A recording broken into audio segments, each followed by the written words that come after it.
the cost of living is at an all-time high, but could you imagine choosing to leave the comfort of your home behind to live in a tent full-time? That's exactly what our next guest decided to do for 2 years, or this was 2 years ago, after what started as an experiment that turned into a lifestyle. Take a look.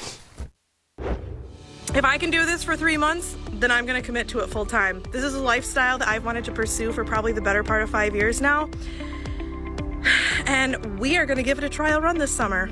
It was a leap of faith that led Christine Blue and her son Britton to embark on a 2-year journey living off the grid. Initially, it was just meant to be something fun. But then as time went on, I saw how much money I could save doing that as well. Through hot summers and harsh winters, they made a 4-season Bell tent home. When we landed here, we already had like a working system of how to haul, where to find water, how to haul water, chopping our own firewood, all that kind of stuff, to using solar power for our devices and whatnot. And while most people would have probably thought this was crazy, they found the place that would become their forever home. Oh, wow. Christine Blue, welcome to DBL. What a cool story. Thank you. Are you in that home that we just saw right now? Is that where you're talking to us from? Yes, I am. It's a work in progress, but yes, I am in the tiny cabin that I've saved for the last 2 years. Good for you. It looks very cozy. So, Christine, I have to know, your son was a preteen when you chose to do this. What did he think of moving into a tent full time? He thought I was crazy, like everybody else did, but he had fun with it. It was just a few days in. He goes, you know what? This is actually a lot of fun. I really like this. So yeah, we never really had issues with that. How about your friends and family? Did they have anything to say or no? I would say everybody thought I was crazy. Nobody was really negative about it. But they all really did think that I was crazy. Although I would say my sister, when I called her and was like, yeah, I'm just going to give everything up and go live in a Bell tent, and save some money. She didn't call me crazy. She said, well, Christine, it's going to have its challenges. You're going to have some adjustments to make, but I know you can do it because you have it in you. So she was my biggest support through that whole thing. Well, speaking of challenges, I can only imagine that you faced a number of them. What were some of the good times and bad times? Definitely the weather was probably one of my biggest fears. I did not like wind. I learned very quickly that I just did not like wind.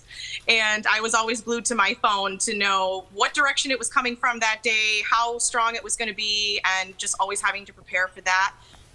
Also, I do live in the north. I'm up here in the Finger Lakes in upstate New York. So we do have all 4 seasons here, and we have pretty harsh winters. So definitely going through the winter was always, I always had some apprehension. We went through some blizzards where my son and I would actually stay up all night just to make sure that the perimeter of the tent, we would take like 30-minute intervals. Every 30 minutes, we'd go outside, shovel the perimeter of the tent, keep the guy lines clear so that we could get to them, make sure that the snow was cleared off of the tent so that it didn't pile up and cause the center pole to buckle. So those were definitely probably the biggest challenges, was just the weather. Have you considered going on Survivor? Or Yeah. It seems like you've been training. I know, it seems like you'd be a perfect candidate.